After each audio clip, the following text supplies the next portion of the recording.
ሰበር ዜና የአዲስ አበባ ጉዳይ ተወሰነ። አከራካሪ የነበረው የአዲስ አበባ ጉዳይ ስምምነት እንደተደረሰበት ተገለጸ። በተመካካሪዎቹ ዘንድ በሰፊው አከራካሪ ከነበሩ አጀንዳዎች መካከል የፌዴራል ከተሞች አዲስ አበባና ድሬዳዋ ጉዳይ ዋነኛው ሲሆን በዛሬው ምክክር ውሎ በአጀንዳው ላይ ስምምነት ላይ እንደተደረሰ ተገልጿል። ሐምሌ 8 2018 ዓ.ም ጀምሮ በይፋ በተጀመረው ሀገራዊ ምክክር ጉባኤ 4000 ተመካካሪዎች በተመረጡ 8 አጀንዳዎች ላይ ሲመክሩ መቆየታቸው ይታወቃል። በትላንትናው የምክክር ጉባኤ ውሎ በተመካካሪዎች ዘንድ በሰፊው አከራካሪ የነበረው የፌዴራል ከተሞች አዲስ አበባና ድሬዳዋ ጉዳይ አጀንዳ ስምምነት እንደተደረሰበት ታውቋል። በዚህም መሰረት አዲስ አበባ ከተማ የፌዴራልና የኦሮሚያ ክልል መቀመጫ እንድትሆን 500 አባላት ያሉት የተመካካሪዎች ቡድን ተስማምተዋል። ልዩ ጥቅምን በተመለከተ ዝርዝር ጉዳዮች ላይ በቀጣይ በሰፊው እንደሚመከርባቸው ተገልጿል። የአዲስ አበባ ጉዳይ በተመካካሪዎች ዘንድ ለሁለት ጎራ የኦሮሚያ ክልል አካልና መቀመጫ ትሁን በሚልና የፌዴራል ከተማ ዋና መቀመጫ ትሁን በሚል ተመካካሪዎች ዘንድ ለቀናት ሲያጨቃጭቅ የነበረ መሆኑ የሚታወስ ነው። ኢትዮጵያ በፕሬዝዳንት እንድትመራ ተመካካሪዎች ሙሉ በሙሉ መግባባት መድረሳቸው ተሰማ። ፕሬዝዳንቱ በህዝብ ይመረጥ ወይስ በፓርላማ የሚለው ጉዳይ ስምምነት ላይ አለመደረሱ ተነግሯል። ኢትዮጵያ በጠቅላይ ሚኒስትር ቀርቶ በፕሬዝዳንት እንድትመራ የመንግስት አደረጃጀትና ቅርጽ እንዲሁም የፖለቲካ ስርዓት፣ የፖለቲካ ውክልናና የምርጫ ስርዓት አጀንዳ ላይ የ500 ቡድን ተመካካሪዎች ሙሉ በሙሉ በምክር ሀሳብ ደረጃ መግባባት ላይ መድረሳቸው ተሰማ። በዚሁ አጀንዳ ላይ ተወያይ የነበሩ ተመካካሪዎች በሰጡት አስተያየት በቀረቡት አብዛኞቹ ምክር ሀሳቦች መግባባት ላይ መድረሱን፣ ሆኖም ያላግባቡና ወደ ቀጣይ የተሻገሩ ጉዳዮች መኖራቸውን ገልጸዋል።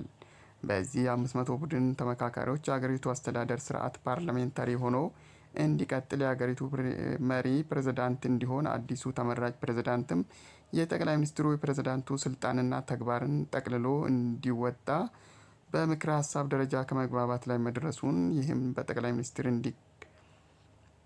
ሚኒስትር እንዲቀየር የሚደረግ መሆኑን ተናግረዋል። የሀገሪቱ መሪ የስልጣን ዘመን 6 ዓመት ሆኖ ለሁለት ዙር እንዲደረግ፣ የክልል መሪዎችም ከፌዴራሉ ጋር ተመሳሳይ እንዲሆን በምክር ሀሳብ ደረጃ ከመግባባት ላይ መድረሱን ገልጸዋል። የህገ መንግስት ጉዳዮች ተርጓሚ ፍርድ ቤት እንዲቋቋም፣ አሁንም ያለው የፌዴሬሽን ምክር ቤት አሰራር ያልመሰላቸው የማንነትና የራስን በራስ የማስተዳደር ጥያቄዎች ህብረ ብሔራዊ አንድነት ኮሚሽን የሚል ስያሜ ያለው ገለልተኛ ተቋም በአስቸኳይ ተቋቁሞ በአጭር ጊዜ ውስጥ ምላሽ እንዲሰጥባቸው፣ ለዚህም ይረዳ ዘንድ ልዩ ባለሙያዎች ቡድን እንዲዋቀር ይደረጋል ተብሏል። የባህር ባለቤትነት ጥያቄ ኢትዮጵያን ከገናና የእድገትና ስልጣኔ ታሪኳ ጋር የማስታረቅ ህልውና ጉዳይ መሆኑን በውጭ ጉዳይ ኢንስቲትዩት የአፍሪካ ቀንድና የውሃ ጂኦፖለቲካዊ ከፍተኛ ተመራማሪ ጋሻው አይፈራም ዶክተር ገለጹ። ኢትዮጵያ ከ3 አስርተ ዓመታት በፊት ከገናና ስልጣኔዋ ጋር በእጅጉ የተቆራኘ የባህር በር ባለቤትነት እንደነበረች ተመራማሪው አስታውሰዋል። በአክሱም ስልጣኔ ወቅትም ሆነ ከዚያ በፊትና በኋላም በነበሩት ዘመናት ኢትዮጵያ የንግድና የውጭ ግንኙነቷን በቀይ ባህር ቀጠና በባህር በርና የወደብ አገልግሎቶች አማካኝነት ታሳልጥ እንደነበር ነው የገለጹት። የኢትዮጵያ የባህር በር ባለቤትነት ለማሳጣት የውስጥና የውጭ ባዕዳን ኃይሎች በየዘመናቱ ያልሸረቡት ሴራና ያልፈነቀሉት ድንጋይ እንዳልነበረም አስረድተዋል። ታሪካዊ ጠላቶች የሚሸርቡትን ሴራ በመመከትና በማክሸፍ ኢትዮጵያ አስተማማኝ የባህር በር ባለቤትነቷን ለሺህ ዘመናት አስጠብቃ መቆየቷን አስረድተዋል። የከሰረው የህወሓት ቡድንና የሻዕቢያ ስብስብ ያለምንም ተጨባጭ ማስረጃም ሆነ አምክንዮ ኢትዮጵያ የባህር በር እንድታጣ ማድረጋቸውን ጠቅሰዋል። በዚህም የኢትዮጵያን ከገናና ታሪክና ስልጣኔው ጋር በእጅጉ ከተቆራኘው ቀይ ባህር እንድትገለል መደረጉን አመልክተው በአገሪቱ ብሔራዊ ጥቅምና ፍላጎት ላይ ታሪክ ይቅር የማይለው በደል መፈጸሙን አስታውሰዋል። በኢትዮጵያ የባህር በር ባለቤትነት ላይ የተፈጸመው ክህደትም በሀገራችን እድገትና ብልጽግና፣ በንግድና ኢንቨስትመንት፣ በገቢና ወጪ ንግድ እንቅስቃሴ ላይ እንቅፋት መፍጠሩን አስረድተዋል። የኢትዮጵያ ባህር በር አልባነት ከንግድና ሎጂስቲክ አቅሟ ጋር ተያይዞ በገቢና ወጪ ንግድ ላይ ከፍተኛ የወደብ ኪራይ እና ሌሎች የገንዘብ ወጪዎችን እንድታወጣም እያደረገ መሆኑን ተናግረዋል። በሌላ መልኩም በምስራቅ አፍሪካ ቀጠና የሚንቀሳቀሱ የሽብር ኃይሎች የሚፈጥሩትን የሰላም እና ደህንነት ስጋት ለመመከት ከባህር በር ባለቤትነት መገለሏ የሚያሳድረው ተጽዕኖ ቀላል የሚባል አይደለም ብለዋል።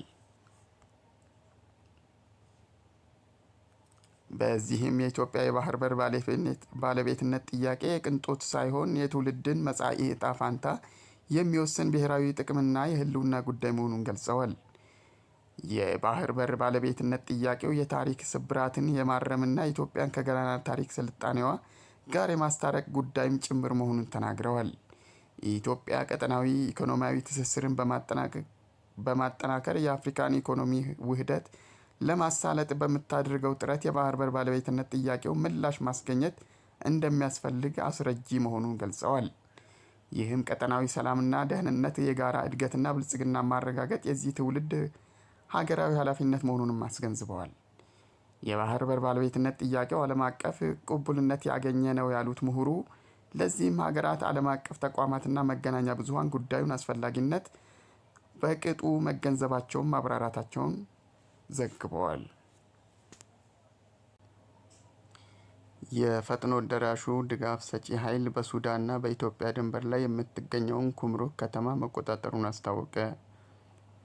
በሱዳን ፈጥኖ ደራሽ ድጋፍ ሰጪ ኃይሎች RSF ከሱዳን ጦር ጋር ባደረገው ከባድ ውጊያ በብሉ ናይል ክልል የሚገኘውና ስትራቴጂካዊ ጠቀሜታ ያላትና ከኢትዮጵያ ጋር የድንበር ከተማ የሆነችውን ኩምሩክ በትናንትናው ዕለት ሙሉ በሙሉ መቆጣጠሩን አስታወቀ።